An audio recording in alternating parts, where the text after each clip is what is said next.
Well, here I'm making a hare here of one of my many animals that I've made as a project in the last, it started in the year 2000, and I had a hankering of just thinking, wouldn't it be wonderful to make some really big Irish wildlife animals which could celebrate these lovely creatures, which I'm afraid often are completely ignored or just plain run over in the road, and not given a whole lot of respect. And so I made a hare. That was the first thing I made with some friends, Ian and Linny Wright, who do sculptures, and I tested out my first method, which I invented myself, which, well, I'm sure other people have done it, but in different forms. But I thought I could shape the animals out of chicken wire, because although it's harsh on your hands, you can actually, you can squeeze and expand and mould it to whatever you like. It's quite time consuming, but you can really feel the animal. It's actually really modelling this stuff. The rest of it is the fact that you have to make it strong, and I've had to reinforce as much as I can. I've put this round bar inside to give it some kind of strength, and later on I'll pack it with polystyrene packing, just so that there's something that I can render this sand, cement and polymer fibres mixed into it, which makes it a very strong mix, which I can use like clay. And I end up with a lovely, well, kind of a cement animal, which then I can paint and in all its glory celebrate the colours of these lovely animals. I did a huge frog once, which had a 4-foot foot span, just to say, hey, look at me, because normally they look like tiny little brown things that nobody takes any notice of. So that's what I do, and I have these wonderful visions, and then it takes me months to do them, which is a bit of a pain, but it's probably good for me because my mind's too lively and it settles me down nicely. And just at the moment, what I've done is I've made the hair all beautiful and ghost-like with a pure netting, and then I've had to make the round bars, shape them, and I kind of operate on the hair, and I open surgery to put them in, and then now I'm binding them back so that I'll be able to stuff the polystyrene pieces in. And it also makes them quite lighter than they would be normally. When I've got to this, after this stage, I shall then go to my mum's, and I've got a lovely workshop which was in the old milking parlour, and I can do the cement work, and the animals become very, very heavy then.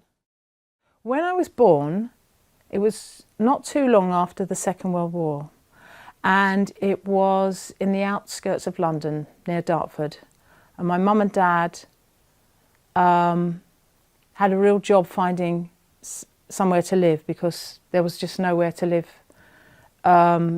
Things had been bombed out, there was no new housing, and we lived in this row of 10, well, one little cottage in a row of 10 condemned cottages. It's all my mum and dad could find to live in.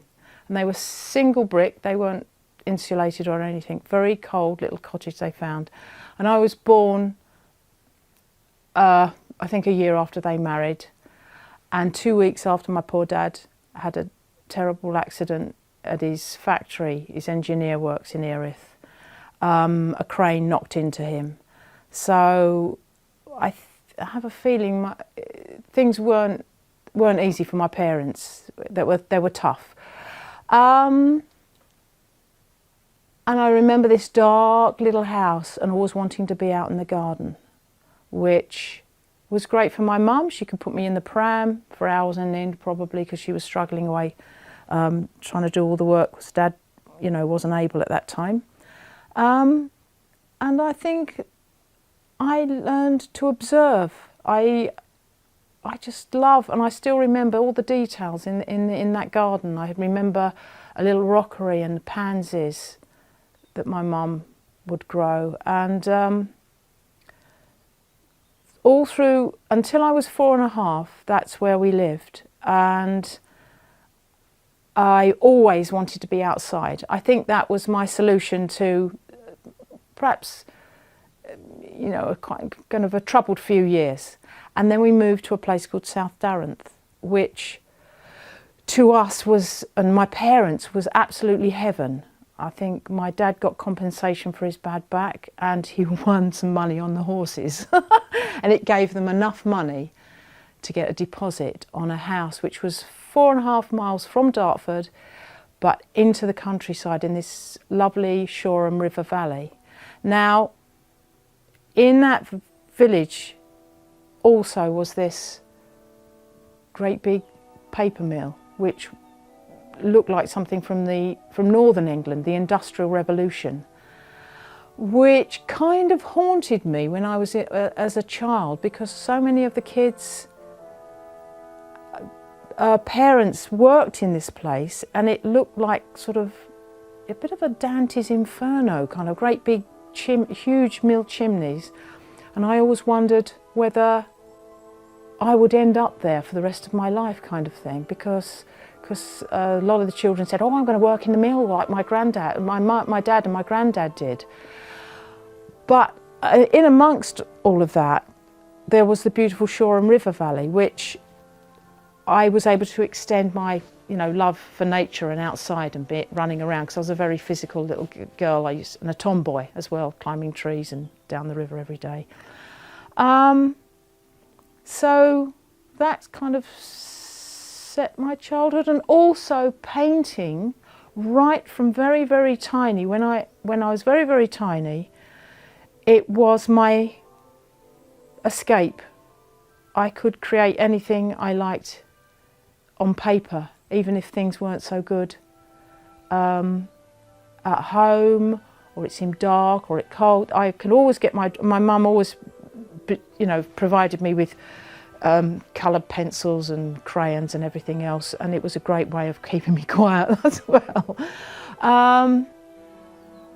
So I've always wondered, would I have been a painter had it not been such difficult situations, and would I have not loved nature so much had it not been that the garden was the most loveliest thing in my childhood, in that early childhood. And sometimes, but now I think, well, whether I would or I wouldn't, it was a gift given to me, and it's something that has continued through all of my life. And we can only do one or two things in our lives really very well, I think. So I've stuck with the painting, and I can it leans in all the different directions that my all the different directions that my needs. If I have anxieties, I can express them in my paintings. If I have the love of nature, I just have a great desire. I just must paint that. So I've painted the angst in my life, which I did when I first went to college and in my teenage years. I think just before I went to college, I did my social status paintings, which I think was very much attached to my dad's influence of his anxiety. He never wanted to work in the factory all those years, and his industrial angst, went on strike and various other things. So I was seeing, society and human society as a burden, or let me say, an entrapment, let's say. And then nature is always the escape route. So, and eventually I did all those things at college, and we ended up as a family together, escaping all of those things and coming to West Cork. And I don't think you can't separate completely yourself from your family, and as an individual, I may have stayed on longer and done a postgrad, and had been in London at those times. There would probably been more career opportunities, but there was this other great adventure to have, and to escape from the suburbs of London, and I think the entrapment at the time of motorways being built and suburbia spreading everywhere, which in part I actually enjoyed as a child, because I loved roller skating and various other things like that. I can see the happy side, but I could always see the sad entrapment side through my dad, and a warning perhaps, let's all go and run away and escape, which is what we did, and we came to West Cork, which seemed like heaven when we arrived. Coming down over Barnagee, for the first time I ever saw where we were going to live, overlooking Royal Water Bay near Balladie-Hob. We came over Barnagee, and all the islands spread out beneath us, and I just burst into tears. It was so utterly beautiful.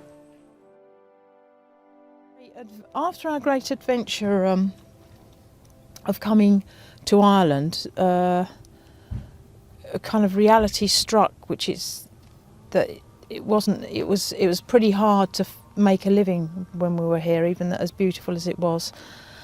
But I had my husband, who I'd met at art college, John, which we shared a huge amount of creativity with, which was brilliant, because there was lots of lovely interactions, even though we were very different. He was a musician and an artist, but there's always the stimulation of somebody else's opinion on things, which we celebrated. And he was in a band which I really enjoyed being part of. It was a bit of a distraction from my artwork, unfortunately. And eventually we had a little baby called Finbar, and he was an absolute treasure. But we were actually living in our cottage, still with no septic tank, still with no proper toilet. I was rinsing clean nappies in the river and getting everything up with a bucket, all the water for our drinking and everything else from the river, the little mountain stream. So life was pretty hard with a little baby. So we ended up going back to London and sharing a house with an absolutely brilliant friend of mine, Jenny, in London, and to get some work, which John got work with Time Out and Radio Times, but gradually he seemed to get quite ill, which turned out to be a bone marrow cancer called myeloma. But in all of that, it was a devastating disease, and we got through it with friends. My best friend in London, Jen, and other friends. I cared for him. We all cared for John. From the Royal Marsden Hospital, he had to have all the chemo and bone marrow transplants. But sadly, he died when Finbar was only just 5. And yet there was brilliant love in all of that illness. And John never lost his sense of humour. But it left me left me pretty devastated. It left me pretty devastated. It's like two ballet dancers dancing together for all of your life. You know, since I was 18, I met John in Brighton Art College, and he was 35 when he died. So that means that we were 17 years together, and suddenly your ballet dancer that you were dancing with through your life has suddenly let go and gone, and it takes some recovery. But I did have brilliant friends and family, and little Finbar, and eventually I came back to West Cork because I thought that's the life we remember when we were well, even though we were broke as anything. And I made a vow that was the most important thing for me, to bring Finbar up to my best ability, because I certainly wasn't the most academic or clever one of the two of us, to bring him up. And I knew he was a very clever little boy, and bring him up to reach his own potential, which I eventually did. And I always managed to find time to do my art. Obviously, nothing like as if I was a full-time artist, but it's always. I think that's probably why I did very precise nature pictures at that point, is because if all the rest of my life was imperfect, my little paintings were perfect. There were a little bit of something you kind of had control over, but not control with a sledgehammer, but just something you could make beautiful that would work. And Fim's got a first degree eventually in Galway, became a mechanical engineer designer, and I felt like I was so proud of him. I would have been proud of him if he hadn't have got a first, but he was dead. He loved what he did. He's so totally creative, but in a much more mathematical way than me. And when he left to go to London, which he has to work away, and he had a lovely girlfriend, that was time for me to hand over the baton to him. And that was his life. And so since then, I've done my lovely African trips with my friend and Simon, and that was a most wonderful intervention and a wonderful real thing in life for me, you know, something very dynamic and one of my dreams that hadn't come true. And yeah, since then life goes on, and I'm able to fulfill with more energy, even though I'm quite so much older, my artistic adventures and my life adventures, which is yeah, it's all good. It's all good. And John's still in our memories. He was very, you know, he always will be. But you know, when somebody dies like that in your life, they're still within you, just like those animals are within us.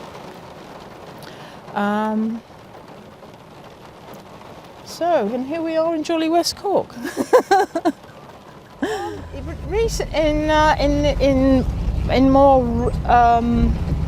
After living in West Cork for quite a long time, then in more recent years, or let's say the last 15 years, there was a period where I had a great friend who had lots of experience in Africa and loved travelling in the wild in Africa, which was one of my sort of secret dreams that I thought I'd never do. And so I had the opportunity to go travelling with him in the winters. Just the fact that he was a bit better off than I would never been able to afford to do something like that for myself. But I was a very willing camper, and so we went travelling in his Land Rover, which had a tent on the top, which means that you just walk up the ladder and into the tent to sleep at night. And we went off travelling through Botswana, the Okavango, where we went in a makoro, which is like a dugout canoe, and for a whole week we got an African guide to take us into the delta, where lions and elephants and crocodiles and every wonderful wild animal that you can conceive of in Africa. And we camped for a week there on small little islands, and he protected us with a machete and a saucepan, which was his. He was quite a cheap guide, actually. He was very economical. But he knew his stuff. He'd been a guide for 20 years, and he took us to see a very rare antelope called a sitatunga in the marshes. And if elephants came by, he'd rush out, because we camped on these little palmy islands that stuck above these watery canals, which Hippo had made in the night when they come out to graze. But one incident, when we were sleeping in the great heat of the African day, I noticed a female elephant wagging her trunk above the palmy grass behind our tent, and she had a baby with her. So I whispered to John Tembo, our guide, "John, should there be an elephant with a baby in the grass there?" And all he said was, "Run!" And so we did. We ran like mad to get away, and he banged his saucepan. And many adventures we had in Africa, just travelling on our own in the Land Rover. Yeah, here we are in the little play park, where I had a wonderful vision of maybe doing a group of Irish wildlife sculptures, which seemed to me just a great idea. Every time I drove over the bridge, I thought, wouldn't it be great to see a whole bunch like foxes or hares or various things. And I finally applied to the community association to see if they thought it was a good idea. And I said, well, look, I'd love to do this, but you know, like before I die, I'd love to see this vision. I don't know if you have the same sort of appeal to you, and they said, oh, it'll be great, it's lovely. And finally we found a bit of funding from Eugene McSweeney, thought of the Bollinger Community Award, and so I work with some transition year students, which is brilliant, because I think I love involving kids in my work, because they're great to work with anyway. They were helpful, and we got to enthuse about the wildlife as well, and talk the whole process. So I got permission, and so far we've just got a vixen, a fox mum and her cubs, which I really wanted to do cubs because it's a playing park, and the little kids, they do seem to love and run towards them. So they've got an instinctive attraction for other mammals, I suppose. And so I feel well pleased that the reaction to them has been good.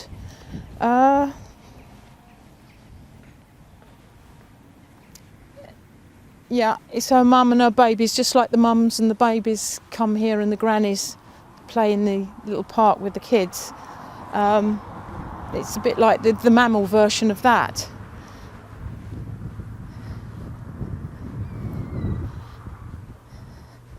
So here we are, mum.